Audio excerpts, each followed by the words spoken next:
Guys, स्वागत है आपका देवभूमि फ्यूचर पॉइंट पे। तो जैसे ही हमने अपनी सामान्य अध्ययन की सीरीज शुरू करी थी, उसी क्रम में आज हमारा अगला वीडियो रहेगा, जिसमें टोटल 50 एमसीक्यू डिस्कस करेंगे और एक टॉपिक क्लियर करेंगे अपना। तो शुरू करते हैं अपने पहले सवाल से। निम्नलिखित में से कौन अवध का अंतिम नवाब था? तो अवध का जो अंतिम नवाब था वो था Wajid Ali Shah, option number B. ठीक है। पूर्ण स्वाधीनता का प्रस्ताव कांग्रेस के किस अधिवेशन में पारित किया गया? तो जो पूर्ण स्वाधीनता का जो प्रस्ताव था वो कांग्रेस के लाहौर अधिवेशन में पारित किया गया था। ठीक है, ऑप्शन नंबर सी बिल्कुल सही है। बंगाल विभाजन की घोषणा के बाद किसके नेतृत्व में मुसलमानों का एक विशिष्ट मंडल वायसराय लॉर्ड मिंटो से मिला था? तो जो बंगाल विभाजन की घोषणा के बाद देखा जाए तो किसके नेतृत्व में पूछा जा रहा है कि जो मुसलमानों का एक विशिष्ट मंडल वायसराय मिंटो से मिला था, तो किसके नेतृत्व में मिला था ये बताना है। तो जो इसका सही आंसर हो जाएगा वो जाएगा आगा खां। आगा खां के नेतृत्व में मिला था। ठीक है, ऑप्शन नंबर सी बिल्कुल सही हो जाएगा। अगला देखते हैं। निम्नलिखित में से किस योजना को डी की वर्ल्ड प्लान के नाम से भी जाना जाता है? तो कौन सी ऐसी योजना है जिसको डी की वर्ल्ड प्लान के नाम से जाना जाता है? तो इसका जो सही आंसर हो जाएगा वो जाएगा माउंट बेटन योजना। ठीक है, तो जो माउंट बेटन योजना थी, इस योजना को डी की वर्ल्ड प्लान के नाम से भी जाना जाता है। ठीक है, और बताइए कि ये योजना कब आई थी? ठीक है, माउंट बेटन योजना कब आई थी? अगला देखते हैं।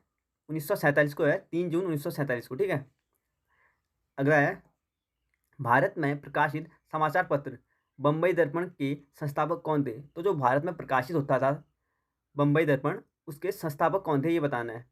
तो इसका जो सही आंसर हो जाएगा वो जाएगा बाल शास्त्री जाम्बेकर। बाल शास्त्री जाम्बेकर द्वारा भारत में बम्बई दर्पण समाचार पत्र प्रकाशित होता था। प्रथम 3 आश्रम का उल्लेख किस उपनिषद में मिला है? तो जो पहले 3 आश्रम का जो उल्लेख है वो कौन से उपनिषद में है? तो इसका जो हमारा सही आंसर हो जाएगा वो जाएगा ऑप्शन नंबर ए बिल्कुल सही है। ठीक है, छांदोग्य उपनिषद। तो छांदोग्य जो उपनिषद है उसमें पहले 3 आश्रम का उल्लेख किया गया है। निम्नलिखित में से कौन सा भारत में सबसे बड़ा हड़प्पाकालीन स्थल है? तो जो भारत में स्थित सबसे बड़ा हड़प्पाकालीन जो स्थल है वह कौन सा है ये बताना है। तो अभी तक लगभग 1500 स्थल मिल चुके हैं। ठीक है, हड़प्पाकालीन सिंधु घाटी सभ्यता के। तो जो हड़प्पाकालीन स्थल जो सबसे बड़ा स्थल है वो है राखीगढ़ी। ऑप्शन नंबर बी बिल्कुल सही है।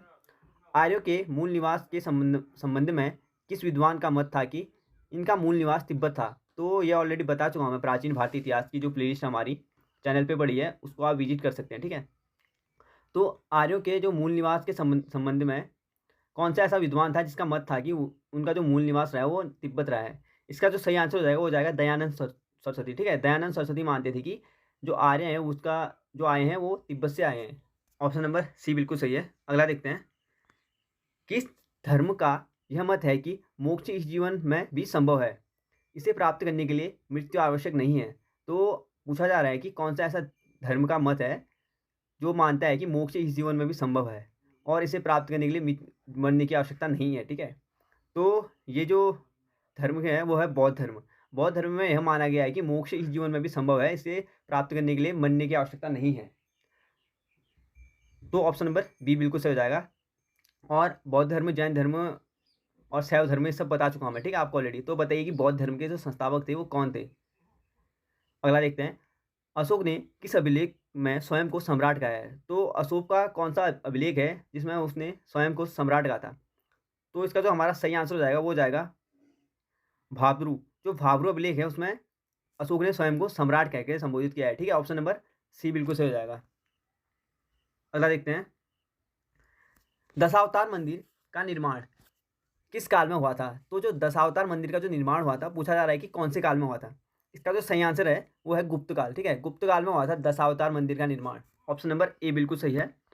प्रसिद्ध शासक अमोघवर्ष द्वारा कविराज मार्ग की रचना किस भाषा में की गई थी? तो जो प्रसिद्ध शासक था अमोघवर्ष, उसके द्वारा जो कविराज मार्ग की जो रचना की गई थी, पूछा जा रहा है कौन सी भाषा में की गई थी। तो इसमें जो भाषा प्रयोग की गई थी वो कन्नड़ थी। ठीक है, ऑप्शन नंबर डी बिल्कुल सही हो जाएगा, कन्नड़ भाषा में। दिल्ली सल्तनत के किस शासक ने शुद्ध अरबी सिक्के चलाए थे? तो दिल्ली सल्तनत का ऐसा कौन सा शासक था जिसने शुद्ध अरबी सिक्के चलाए थे? इसका सही आंसर हो जाएगा इल्तुतमिश। इल्तुतमिश ने शुद्ध अरबी सिक्के चलाए थे। ठीक है, ऑप्शन नंबर डी बिल्कुल सही है। निम्नलिखित में से किसने महाद्वीपीय विस्थापन का सिद्धांत दिया था? तो तो जो महाद्वीपीय विस्थापन का जो सिद्धांत दिया था वो दिया था अल्फ्रेड वेगनर ने, ठीक है। अल्फ्रेड वेगनर ने महाद्वीपीय विस्थापन का सिद्धांत दिया था। ऑप्शन नंबर बी बिल्कुल सही है। म्यांमार के साथ कितने भारतीय राज्य सीमा साझा करते हैं? तो जो जो म्यांमार देश के साथ देखा है तो कितने भारतीय राज्यों की बात कर रहा है, ठीक है, यानी कितने भारतीय राज्य हैं जो सीमा साझा करते हैं। तो जो सीमा साझा करते हैं वो करते हैं 4 राज्य। जो 4 भारतीय राज्य हैं वो म्यांमार के साथ सीमा साझा करते हैं। ऑप्शन नंबर बी बिल्कुल सही है। जौहर घाटी किस भारतीय राज्य में स्थित है? तो जो जौहर घाटी है वो उत्तराखंड में है, ठीक है, स्थित। तो इसका जो सही आंसर हो जाएगा वो जाएगा ऑप्शन नंबर बी बिल्कुल सही है। निम्नलिखित में से किस प्रकार की नदियों में जल ग्रहण की क्षमता कम होती है? तो ऐसी कौन सी प्रकार की नदियां हैं जिसमें जल ग्रहण की क्षमता कम होती है? इसका जो सही आंसर हो जाएगा वो जाएगा प्रायद्वीपीय नदियों में, ठीक है। प्रायद्वीपीय नदियों में जो जल ग्रहण की जो क्षमता होती है वो कम होती है। ऑप्शन नंबर बी बिल्कुल सही है। भारत में किस प्रकार की मृदा का जो सर्वाधिक प्रयोग ईंट बनाने में किया जाता है? तो ऐसी कौन सी मिट्टी है भारत की जिसका जो सबसे ज़्यादा यूज किया जाता है ईंटों को बनाने में किया जाता है, ठीक है। तो इसका जो सही आंसर हो जाएगा वो जाएगा लैटेराइट मिट्टी। और जो लैटेराइट मिट्टी है इसका जो यूज देखा है तो ईंट बनाने में सर्वाधिक किया जाता है, ठीक है। ऑप्शन नंबर सी बिल्कुल सही है। निम्नलिखित में से कौन खरीफ फसल का उदाहरण नहीं है? तो जो खरीफ फसल का उदाहरण नहीं है वो कौन नहीं है?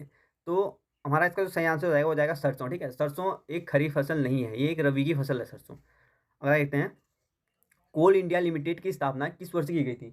तो जो कोल इंडिया लिमिटेड की जो स्थापना की गई थी वो की गई थी 1975 यानी 1975। ऑप्शन नंबर सी बिल्कुल सही है। केंद्रीय राज्य संबंधों पर गठित पुंछी आयोग का गठन किस वर्ष किया गया था? तो जो केंद्र और राज्य के बीच जो संबंधों के घटना के गठित के संबंधों के लिए जो गठित पुंछी जो आयोग बनाया था, ठीक है, वो किस वर्ष में बनाया गया था ये बताना है। तो इसका जो सही आंसर हो जाएगा वो जाएगा 2007 में बनाया गया था। ऑप्शन नंबर सी बिल्कुल सही है। भारतीय संविधान के किस अनुच्छेद के तहत राष्ट्रपति राज्यपाल को नियुक्ति करता है? तो जो राष्ट्रपति राज्यपाल को जो नियुक्ति देता है ना, पूछा जा रहा है कि कौन सा अनुच्छेद के तहत देता है। तो जो इसका सही आंसर हो जाएगा वो जाएगा अनुच्छेद 155। अनुच्छेद 155 के तहत राष्ट्रपति राज्यपाल की नियुक्ति करता है, ठीक है। ऑप्शन नंबर बी बिल्कुल सही है। और बताइए कि शपथ किस में है? दोनों सदनों की संयुक्त बैठक की अध्यक्षता निम्नलिखित में कौन करता है? तो जो दोनों सदनों की संयुक्त बैठक की जो अध्यक्षता करता है वो करता है हमारा लोकसभा अध्यक्ष, ठीक है। ऑप्शन नंबर बी बिल्कुल सही है। लोकसभा अध्यक्ष द्वारा दोनों सदनों की संयुक्त बैठक की अध्यक्षता की जाती है। सदन के सत्रारंभ यानी सदन के प्रारंभ होने के बाद राष्ट्रपति द्वारा जारी अध्यादेश कितने समय के भीतर दोनों सदनों द्वारा अनिवार्य रूप से पारित किया जाना चाहिए? तो जो राष्ट्रपति द्वारा जो अध्यादेश दिया जाता है तो पूछा जा रहा है कि दोनों सदनों के द्वारा कितने टाइम पीरियड में अनिवार्य रूप से पारित किया जाना चाहिए। तो इसका जो हमारा सही आंसर हो जाएगा वो जाएगा 7 सप्ताह, ठीक है। ऑप्शन नंबर बी बिल्कुल सही है, 7 सप्ताह। अगला देखते हैं भारतीय संविधान में संसदीय विशेषाधिकार किस देश के संविधान से लिया गया है? तो जो भारतीय संविधान में संसदीय विशेषाधिकार लिया गया है, पूछा जा रहा है कि कौन से संविधान किस देश के संविधान से लिया गया है। तो इसका जो सही आंसर हो जाएगा वो जाएगा ऑस्ट्रेलिया। ऑप्शन नंबर डी बिल्कुल सही है, ठीक है। ऑस्ट्रेलिया से लिया गया है संसदीय विशेषाधिकार को। किस अधिनियम के अंतर्गत प्रांतीय जो विषयों को 2 उपवर्गों में विभाजित किया गया है? तो कौन सा ऐसा अधिनियम है जिसके अंतर्गत जो प्रांतीय विषय हैं उनको 2 उपवर्गों आरक्षित और हस्तांतरित, 2 उपवर्ग हैं आरक्षित और हस्तांतरित, उनमें क्या किया गया है? विभाजित किया गया है। तो इसका जो सही आंसर हो जाएगा वो जाएगा भारतीय परिषद अधिनियम 1919, ठीक है। भारतीय परिषद अधिनियम 1919 के तहत जो प्रांतीय विषयों को 2 उपवर्गों में विभाजित किया गया है। ऑप्शन नंबर जो हमारा डी हो जाएगा वो बिल्कुल सही हो जाएगा। किस स्तंभ शिलालेख में समुद्रगुप्त की उपलब्धियां अभिलिखित की गई हैं? तो ऐसा कौन सा शिलालेख है जिसमें समुद्रगुप्त की उपलब्धियां अभिलिखित की गई हैं जो अपनी विजय के लिए नेपोलियन ऑफ इंडिया के नाम से जाना जाते हैं, ठीक है। तो पूछा जा रहा है कि ऐसा कौन सा शिलालेख है समुद्रगुप्त का जिसमें उनकी उपलब्धियां लिखी हैं और जो अपनी विजय के लिए नेपोलियन ऑफ इंडिया के नाम से जाने जाते हैं, ठीक है, उनकी विशेषताएं बता चुके हैं। तो इसका जो हमारा सही आंसर हो जाएगा वो हो जाएगा इलाहाबाद स्तंभ। इलाहाबाद स्तंभ में क्या किया गया? समुद्रगुप्त ने अपनी उपलब्धियां अभिलिखित करवाई हैं और नेपोलियन ऑफ इंडिया के नाम से जाने जाते हैं, ठीक है, इसके लिए, इस विजय के लिए।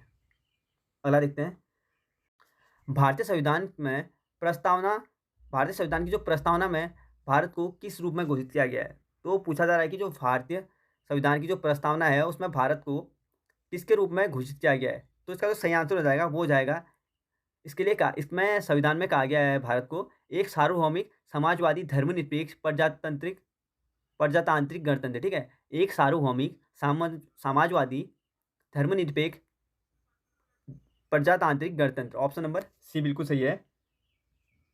निम्नलिखित में से कौन सा मूलभूत अधिकार नहीं है? तो पूछा जा रहा है कि कौन सा मूलभूत अधिकार नहीं है, तो इसका जो सही आंसर हो जाएगा कुछ दशाओं में काम, शिक्षा और लोक सहायता पाने का अधिकार, ठीक है? यानी कुछ दशाओं में काम, शिक्षा और लोक सहायता पाने का जो अधिकार है वो मूलभूत अधिकार नहीं है। बाकी संवैधानिक प्रतिकार का अधिकार, शांतिपूर्ण एकत्रित होने का अधिकार, ठीक है? यानी शांतिपूर्ण एकत्रित होने का अधिकार में हम इसमें धरना भी देख सकते हैं, ठीक है? धरना, और देश भर में आज़ादी के साथ आने का अधिकार, ये भी क्या है, हमारा मूल अधिकार है।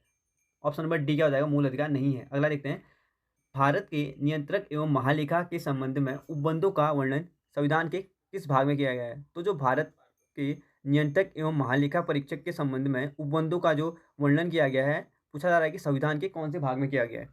तो उसका जो हमारा सही आंसर हो जाएगा वो हो जाएगा भाग 5 में, ठीक है? ऑप्शन नंबर बी बिल्कुल सही है, भाग 5 में। अगला देखते हैं, प्रथम राजभाषा आयोग का गठन किस वर्ष किया गया था? तो जो पहला राजभाषा आयोग था उसका जो गठन किया गया था वो किया गया था 1955 में। ऑप्शन नंबर सी बिल्कुल सही है, ठीक है? 1955 में किया गया था। अगला देखते हैं, समाचार पत्र निम्नलिखित में से किस सूची के अंतर्गत आते हैं? तो संघ सूची, राज्य सूची और समवर्ती सूची होती है ना। तो जिसमें राज्य कानून बनाता है वो राज्य सूची होती है, जिसमें संघ कानून बनाता है यानी केंद्र कानून बनाता है वो संघ सूची होती है, और समवर्ती में राज्य और संघ यानी केंद्र दोनों कानून बनाता है, ठीक है? राज्य और केंद्र जब दोनों कानून बनाए वो समवर्ती सूची में आते हैं। तो पूछा जा रहा है कि जो समाचार पत्र होता है वो किसके अंतर्गत आता है? इंपॉर्टेंट है, ठीक है? ये तो जो समाचार पत्र आते हैं वो समवर्ती में आते हैं, ठीक है? समवर्ती में मैं बता चुका आपको, केंद्र और जो राज्य हैं वो दोनों आते हैं। अगला देखते हैं, निम्नलिखित में से कौन सी पुस्तक प्रेमचंद द्वारा नहीं लिखी गई है? तो जो प्रेमचंद द्वारा लिखी गई पुस्तक नहीं है वो बताना है। तो देख लेते हैं, तो रंगभूमि प्रेमचंद द्वारा रचित पुस्तक है, ठीक है? निर्मला भी है और गोदान भी है।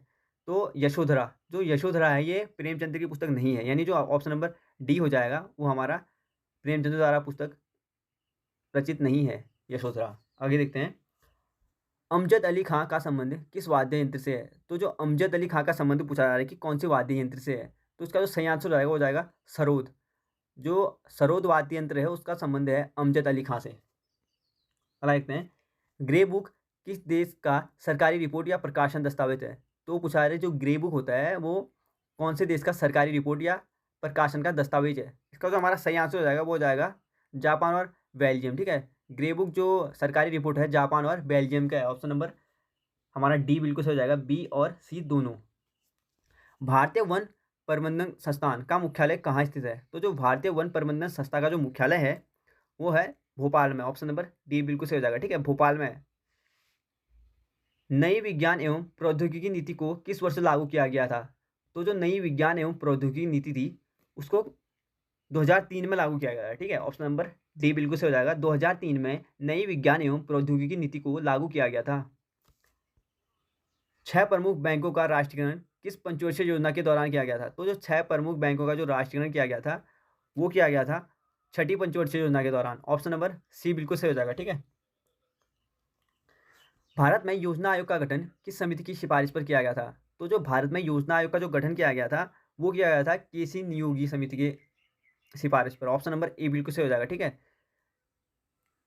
अगला देखते हैं, निम्नलिखित में से कौन अप्रत्यक्ष कर के उदाहरण है? तो अप्रत्यक्ष कर पूछा जा रहा है, तो बताइए कि जीएसटी कौन सा कर है और कौन सा संविधान संशोधन करके जीएसटी को पारित किया गया है, ठीक है? अगला देखते हैं, ये देख लेते हैं पहले, निम्नलिखित में से कौन अप्रत्यक्ष कर के उदाहरण है? तो जो अप्रत्यक्ष कर का जो उदाहरण है सेवा कर अप्रत्यक्ष कर है, बिल्कुल सही है। सीमा कर भी अप्रत्यक्ष कर हो जाएगा, और बिक्री कर, तो जो हमारा ऑप्शन नंबर डी हो जाएगा उपयुक्त सभी, सेवा कर, सीमा कर और बिक्री कर, यानी ये सभी क्या हैं, अप्रत्यक्ष कर है। ऑप्शन नंबर डी बिल्कुल सही हो जाएगा। यदि किसी अर्थव्यवस्था में अच्छी और बुरी जो मुद्राएं हैं एक साथ प्रचलन में हो तो बुरी मुद्रा अच्छी मुद्रा के प्रचलन से बाहर कर देती है। यानी जो इसमें अगर नकली और असली के नोटों को भी उदाहरण में ले सकते हैं, ठीक है? अगर हम समाज में या अर्थव्यवस्था में हमारी नकली और असली मुद्राएं आपस में हो तो प्रचलन से बाहर कौन सी मुद्रा हो जाएगी, ये सवाल पूछा जा रहा है सीधे सीधे। अच्छी और बुरी को लेके। तो इसमें हम नकली और असली जोड़ें तो वो भी चल सकता है, ठीक है, वो भी हो सकता है सवाल, ऐसा भी पूछा जा सकता है। तो इसका जो हमारा सही आंसर हो जाएगा वो हो जाएगा ग्रेशर का नियम, ठीक है। इसमें क्या हो जाएगा, जो असली मुद्रा होगी ना उसको बाहर कर देगी नकली मुद्रा, ठीक है। समाज जो हमारे बाजार में कौन सी आ जाएगी, नकली मुद्रा, यानी मुद्रा आ जाएगी। अर्थव्यवस्था में अच्छी और बुरी मुद्राओं में से बुरी मुद्राएं क्या हो जाएंगी, ये अर्थव्यवस्था में रह जाएंगी, और अच्छी क्या हो जाएंगी, बाहर हो जाएंगी, ठीक है, प्रचलन से। तो यह पूछा जा रहा है कि यह किसका नियम है, तो जो ये नियम है वो है ग्रेशम का नियम। ऑप्शन नंबर बी बिल्कुल सही है। निम्नलिखित में कौन ग्रीन हाउस गैस का उदाहरण नहीं है, तो कौन सी ऐसी गैस है जो ग्रीन हाउस का उदाहरण नहीं है।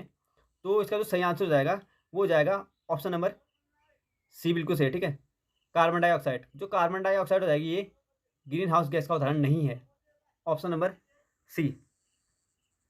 निम्न में से कौन दुर्लभ जातियाँ रियर स्पीसीज के उदाहरण हैं, तो कौन से रियल जो दुर्लभ जातियाँ हैं उसके उदाहरण हैं। तो इसका जो हमारा सही आंसर हो जाएगा वो हो जाएगा ऑप्शन नंबर ए, ठीक है, हिमचीता। हिमचीता एक दुर्लभ जातियों का उदाहरण है, ऑप्शन नंबर ए।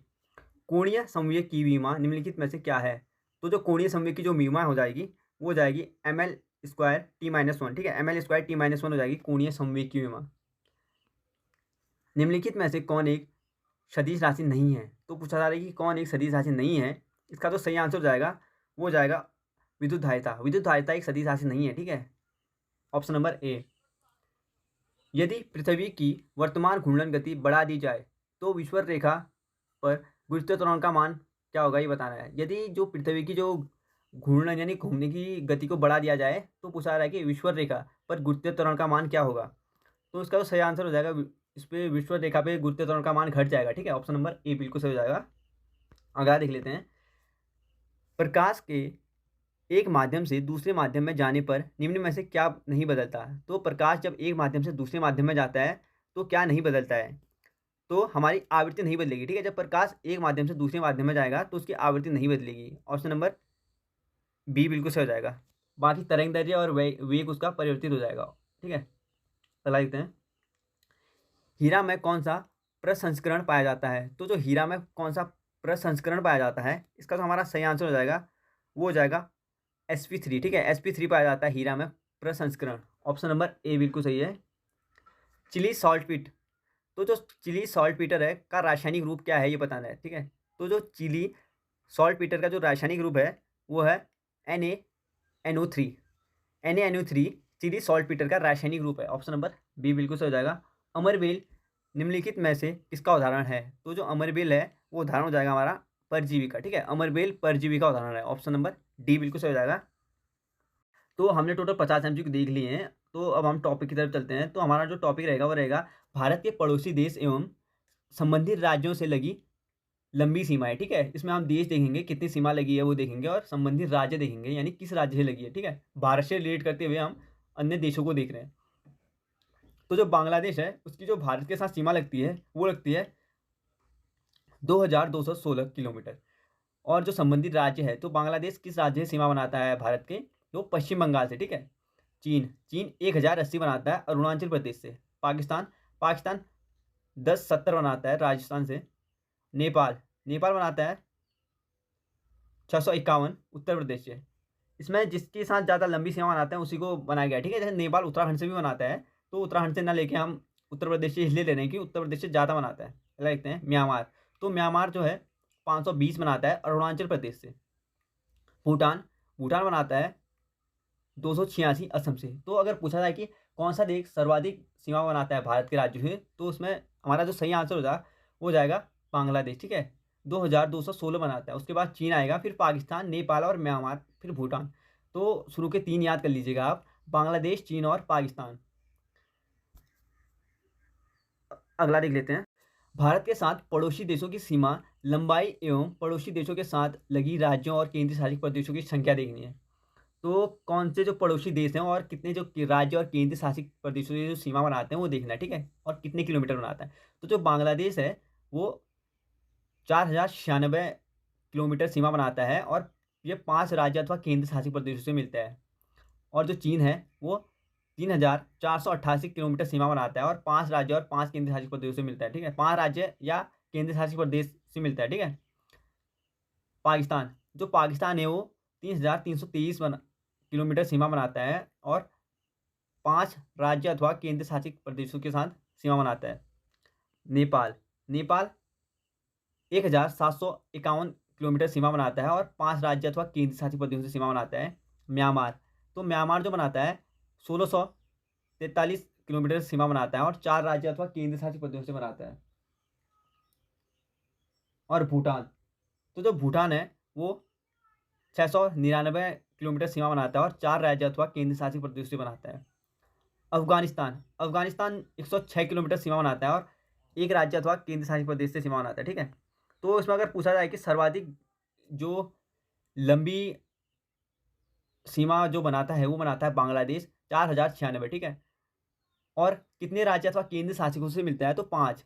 शुरू के याद कर लीजिएगा आप, बांग्लादेश, चीन और पाकिस्तान, और 5 5 5। ठीक है, ये 5 राज्य या केंद्र शासित प्रदेशों से सीमा बनाते हैं, तीनों, बांग्लादेश, चीन और पाकिस्तान। अगला देख लेते हैं, वन लाइनर। भारत स्थित है, तो जो भारत स्थित है वो उत्तरी अक्षांश एवं पूर्वी देशांतर के बीच स्थित है। ठीक है, क्षेत्रफल की दृष्टि से भारत का विश्व में स्थान है, तो जो क्षेत्रफल की दृष्टि से भारत का विश्व में स्थान है वो 7वां है। ठीक है, बताइए कि अगर जनसंख्या की दृष्टि से पूछा जाए तो भारत का विश्व में स्थान कौन से नंबर का है। ठीक है, चाइना को पीछे किया है ना अभी हाल ही में, तो बताइए कि चाइना को पीछे करने के बाद, वर्तमान आंकड़ों के अनुसार बात कर रहा हूँ मैं। ठीक है, तो बताइए कि जो चाइना को पीछे करने के बाद भारत का जो स्थान है वो विश्व में कौन सा है जनसंख्या को देखते हुए। ठीक है, भारत का क्षेत्रफल जो संपूर्ण विश्व के क्षेत्रफल से 2.42% है। ठीक है, यानी 2.42% है भारत का जो क्षेत्रफल है पूरे विश्व की तुलना में। भारत का उत्तर से दक्षिण विस्तार, तो भारत उत्तर से दक्षिण में फैला है 3214 किलोमीटर में, और पूर्व से जो पश्चिम में विस्तार है वो है 2933 किलोमीटर।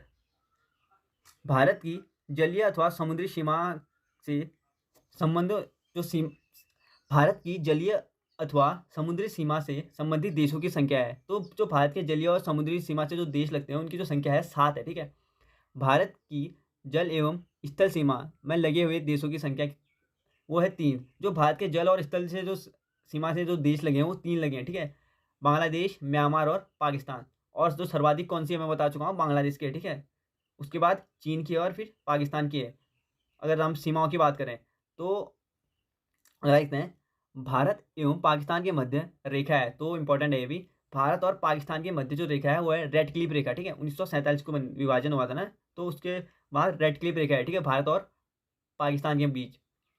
और भारत और चीन के जो बीच है मैकमोहन रेखा है। ठीक है, भारत और चीन के बीच है मैकमोहन रेखा 1914 से। भारत एवं अफगानिस्तान के मध्य है तो डूरंट रेखा है, भारत और अफगानिस्तान के मध्य डूरंट रेखा है 1896 से। भारतीय मानक समय गुजरती है, तो जो भारतीय मानक जो समय जो गुजरता है वो 5 राज्यों से गुजरता है। ठीक है, वो है उत्तर प्रदेश, मध्य प्रदेश, छत्तीसगढ़, ओडिशा, आंध्र प्रदेश। ठीक है, उत्तर प्रदेश, मध्य प्रदेश और आंध्र प्रदेश, ये तीनों एक बार याद कर लीजिएगा, उत्तर प्रदेश, मध्य प्रदेश और आंध्र प्रदेश, छत्तीसगढ़ और उड़ीसा, यानी 5 राज्य। कर्क रेखा गुजरती है, तो जो कर्क रेखा गुजरती है भारत के 8 राज्यों से गुजरती है। ठीक है, जिसमें राजस्थान, गुजरात, मध्य प्रदेश, छत्तीसगढ़, झारखंड, पश्चिम बंगाल, त्रिपुरा और मिजोरम है। 8 राज्य हैं जहाँ से कर्क रेखा गुजरती है, राजस्थान, गुजरात, मध्य प्रदेश, छत्तीसगढ़, झारखंड, पश्चिम बंगाल, त्रिपुरा और मिजोरम। भारतीय उपमहाद्वीपों में शामिल देशों की संख्या है, तो जो भारतीय उपमहाद्वीपों में जो शामिल देशों की संख्या है वो 5 है। पहला है भारत, दूसरा पाकिस्तान, बांग्लादेश, नेपाल, भूटान। भारत, पाकिस्तान, बांग्लादेश, नेपाल और भूटान। असम एवं अरुणाचल प्रदेश के मध्य सीमा बनाती है, तो जो असम और अरुणाचल प्रदेश के मध्य सीमा बनाती है वो बनाते हैं संकोच नदी। ठीक है, भारत और नेपाल के मध्य सीमा बनाती है, तो भारत और नेपाल के मध्य सीमा बनाती है काली नदी। ठीक है, और 1996 में समझौता हो रखा है ना काली नदी के लिए भारत और नेपाल के बीच, जो पंचेश्वर बांध का जो हाल ही में जो चर्चा में था, तो ये 1996 के संधि के आधार पर रोका है। ठीक है, पंचेश्वर बांध का। भारत एवं म्यांमार को अलग करती है, तो जो भारत और म्यांमार को अलग करती है ये करती है पटकाई की पहाड़ी। ठीक है, पटकाई की पहाड़ी भारत और म्यांमार को अलग करती है। तीनों ओर से बांग्लादेश के साथ घिरा भारतीय राज्य है, तो जो तीनों ओर से जो बांग्लादेश के साथ घिरा हुआ भारतीय राज्य है वो त्रिपुरा इंपॉर्टेंट है। ठीक है, तीनों ओर से कहाँ से घिरा है ये, त्रिपुरा जो घिरा है वो घिरा है बांग्लादेश से। भारत का सबसे दक्षिणतम बिंदु है, तो इंदिरा पॉइंट इंपॉर्टेंट है ये भी और इजी भी है। भारत का सबसे दक्षिणतम पॉइंट है इंदिरा पॉइंट। तो वीडियो को मैं यहीं पे समाप्त करता हूँ। हमने 50 एमसीक्यू और 2 टॉपिक क्लियर कर चुके हैं। तो ठीक है, मिलते हैं अगली वीडियो में। वीडियो पसंद आए तो वीडियो को लाइक कीजिए, कमेंट कीजिए, चैनल को सब्सक्राइब कीजिए और वीडियो अपने दोस्तों के साथ शेयर कीजिए। Thank you. और आपको अगर इंस्टा पे जुड़ना है तो हमारा इंस्टा पेज है देवभूमि फ्यूचर पॉइंट। वहाँ पे मैं डेली करंट अफेयर्स और पॉलिटी और हिस्ट्री के जो एमसीक्यू हैं वो शेयर करता हूँ। तो आप अपनी तैयारी को ज़्यादा उत्कृष्ट ढंग से ले जाना चाहते हैं और एमसीक्यू लगाना चाहते हैं तो आप वहाँ भी लगा सकते हैं। तो ठीक है गाइस, थैंक यू।